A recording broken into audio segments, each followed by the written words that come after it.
Sa payment of rewards po, yung total is 59,787,000 pesos po. You're referring to page 1 of the December 13 notice of suspension that you prepared. Yes po, Your Honor. Can you total it again for me, please, sir? The payment of rewards po. I totaled it and your total is wrong. Kindly total the figures that you wrote there. Yes, sir. It was a typo error po. 69,787,000 pesos. Ang dami namang nagkamaling numero doon. May proceed with his interjections when he's ready. You have 2 minutes, sir. Yeah. Thank you, Mr. Presiding Officer. Good morning, Attorney Wamil. Good morning po, Your Honor. Kindly refresh my memory, no? Kasi ang pagkaalam ko, sa paggamit ng intelligence saka confidential fund, hindi lamang sa pinapayagan o hindi pinagbabawal ang paggamit ng alias, kundi necessity for practical reasons, di ba? Yes po, Your Honor. And idadivert lang yung totoong tao nasa likod ng mga alias kapag declassified na o tapos na yung tinatawag na confidential or intelligence operations. Tama, di ba? Yes po, Your Honor. So ang tanong ko, wala ba kayong efforts na alamin kung sino yung mga nasa likod ng mga aliases na sinabit sa inyo? Since document-based lang po kami, Your Honor, hindi na po. Wala na po kami. Yan ang susunod yung tanong. Ano? Bakit paper audit lang kayo? Wala kayong physical? Parang bitin yung inyong pagsasagawa ng audit. Kasi paano nyo malalaman kung legitimate yung pumirma doon sa acknowledgement receipts kung hindi nyo inaalam kung meron bang totoong tao na nasa likod noong mga aliases na yon? Opo. Since what we do po in ICFAO po is compliance audit lang po, Your Honor. So kung ano lang po talaga yung provisions na nasasaad dun sa joint circular, yun lang po talaga yung ginagawa namin, Your Honor. That brings me to my next point. Baka pwedeng i-recommenda mo na i-amend nyo yung inyong JMC.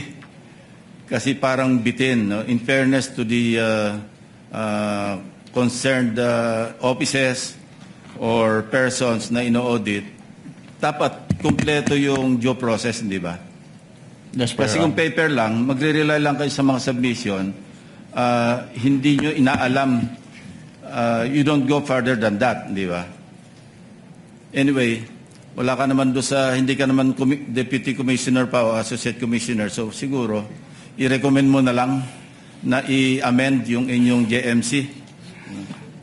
So my next question is, what would you consider as evidence of success of a particular surveillance operation and or intelligence information gathering activity? Ano yung evidence of success? Actually, walang specific na documents yung sinasabi ng joint circular, pero nagbe-base po kami dun sa mismong wording po na dapat merong causal link between the successful intelligence or surveillance activities vis-a-vis yung information given by the informer. Okay. Would an after surveillance report or after intelligence report ng particular na agent, would it suffice para i-consider yung evidence of success? I'm not referring to the entire operation. Kasi kapag nagsagawa ng surveillance, nagsasagawa ng after surveillance report, whether negative or positive, would you consider that as evidence of success? Katulad po ng sinabi ko, tinitingnan po namin yung causal link. Kung may causal link between the success and the information given by yun ang problema kasi bitin nga yung inyong audit. So I would reiterate, i-recommend mo na i-amend ninyo yung inyong circular. Thank you. Thank you, Senator Judge Lacton. Before proceeding to round 2, Chair would like to make some interjections.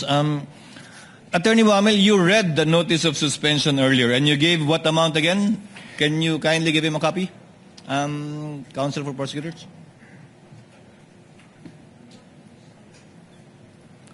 Uy, Anikay, on meantime. Sa payment of rewards po, yung total is 59,787,000 pesos po. You're referring to page 1 of the December 13 notice of suspension that you prepared. Yes po, Your Honor. Can you total it again for me, please, sir? The payment of rewards po. I totaled it and your total is wrong. Kindly total the figures that you wrote there. Yes, sir. It was a typo error po. 69,787,000 pesos. Ang dami namang nagkamaling numero doon. From 59,787,000, ang tamang total is 69,837,000. Yes po, Your Honor. But the figure you mentioned earlier was what was written here. How did you know that it was wrong, a typo, and now you're giving us the correct figures? Kasi yung 10 million po, Your Honor, hindi na-add dun sa total amount. 10 million po nung payment, reward payment. Pangalawa po, yung subsequent issuances, binabanggit po 69 million na, pero yung detalye, hindi na po 10.5 million, 10 million na. Ano ba talaga? Can you repeat your question po, Your Honor? Sorry po. Nakalagay po dyan 10.5 million, 10.05 million. Hindi po ba yung rewards? Yung Yes reward po. payment? Yung Yes po. subsequent documents issued by COA already referred to it as only 10 million. Anong pagkakaiba yun? What subsequent document po, Your Honor, yung tinutukoy niyo? I'm referring to the notice of disallowance later on and the documents mentioned also in subsequent articles, in subsequent documents. Wala na po akong personal knowledge about the notice of disallowance po, Your Honor. So ba't na-correct yun? Yung 10 million, yung 10.05 naging 10 million na lang. You wouldn't know?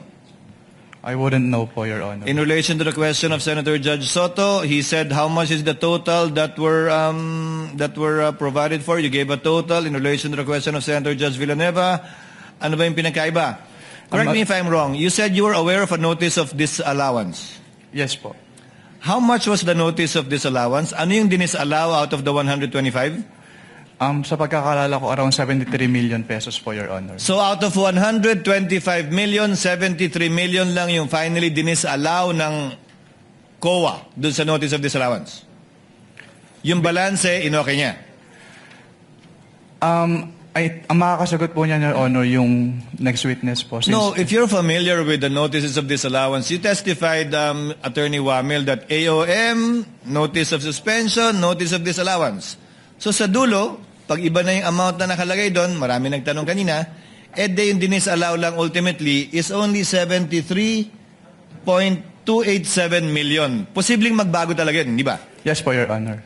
So yung AOM mo, yung kabuuan ng 125, yung AOM mo pangalawa, kabuuan ng 125, yung notice of disallowance mo, ay yung notice of suspension mo, kabuuan ng 125, pero posibleng iba na ang amount ng notice of disallowance rather. Yes po. Depending on the evaluation po kasi yun nung nag-audit po. Now, one final question for this round as well. Let's focus on the failure to liquidate and notice of demand. Yung AOM po ba may failure to liquidate na at notice of demand na? Wala pa. I'm citing paragraph 8.3 of the IJMC. Kapag AOM po kasi, Yes or no? wala pa po. Yung AOM po kasi yung parang kinukonsider namin as demand po, Your Honor. So, wala. Saan po nakalagay sa AOM na may demand kayo?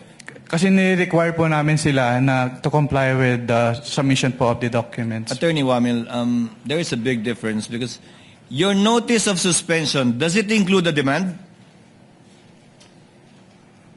Pardon, Your Honor. Does the notice of suspension include a demand to pay?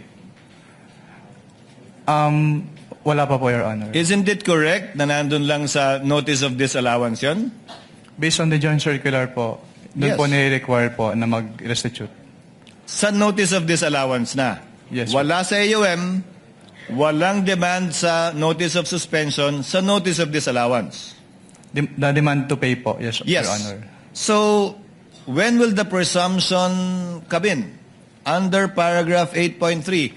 Kung wala pang failure to liquidate, dahil hindi pa final, kung wala pa yung demand until notice of disallowance na hindi pa final, kailan po papasok yung presumption o prima facie dun sa 8.3? Ang wording po kasi nung 8.3, Your Honor, failure to liquidate. So kasama po doon yung failure to submit the documents. Hindi po kasama yung failure to pay kung ano man po yung dinidemand. Nakalagay po doon, failure to liquidate upon demand.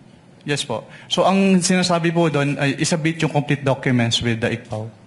So, pag hiningi nyo at hindi pa nasasubmit, failure na yun sa palagay mo? Yes, sir. Kasi ang sabi lang naman po is upon demand. Na hindi sila nakapag-liquidate po. That is your interpretation, sir, correct? That is not found in the GMC.